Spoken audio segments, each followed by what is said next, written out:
Hi, I recently watched Le Mans, the 1971 film directed by Lee Katzin and starring Steve McQueen, a pet project for the actor. It's the story of the 24-hour race at Le Mans, an extraordinary endeavor of endurance, engineering, skill, and nerve, where teams of two racers for various racing companies each take turns piloting a single car over the course of a 24-hour race from 4 p.m. Saturday to 4 p.m. Sunday. The film follows a single driver, played by Steve McQueen, who was involved in a serious crash a year earlier, leaving a close friend of his a widow. And over the course of the race and the weekend, we follow his fortunes, that of the other drivers, and the surrounding area as the whole circus comes to Le Mans.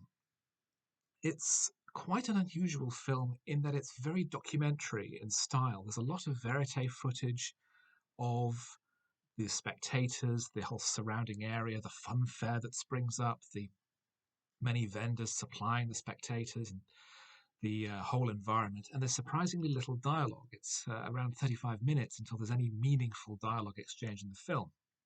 Prior to that, any dialogue is delivered by the track announcer, who provides all the necessary exposition as well as background on the race for newcomer spectators in order to explain to the audience what's going on and how the race works.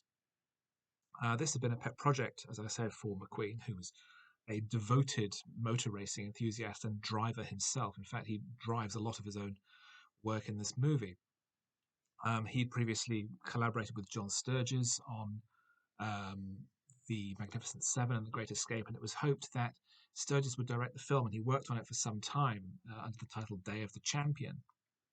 But Sturges wanted it to be more of a conventional movie with a conventional structure and a happy ending, whereas Le Mans was intended to be much more focused on the race, on the cars, on the event. And as I say, as it turned out, much more documentary in scope. So McQueen had him replaced with the television director. I found the film to be extremely compelling. Its very stripped down script and story really works in its favor. Everything is told through looks, through glances, through short business-like exchanges. There are very few scenes of conventional dialogue and conventional drama. Really, those with McQueen and the notional love interest, the widow of his former competitor, who, like many others on the track, blame him for the crash, even though it's arguably nobody's fault.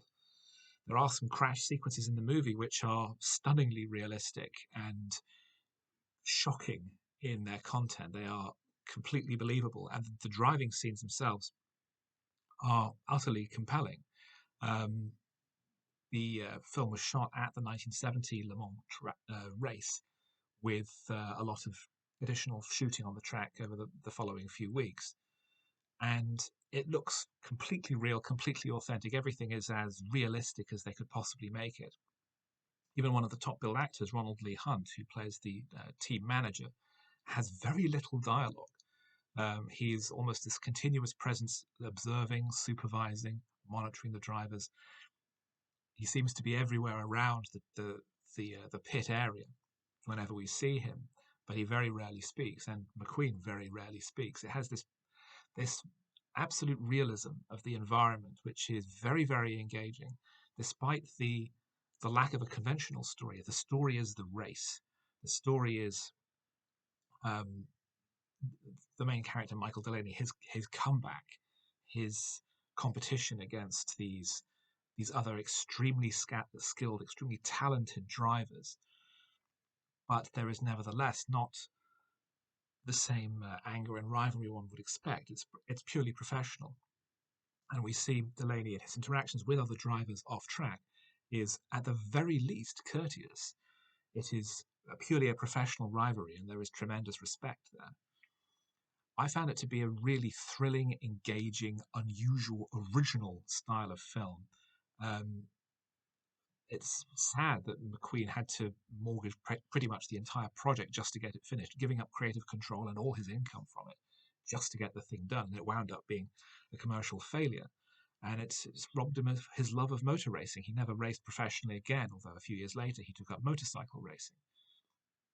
I think its legacy is that it's the best film about motor racing I've ever seen. I struggle to imagine anything much more interesting or original or engaging than this, when the alternative would be some conventional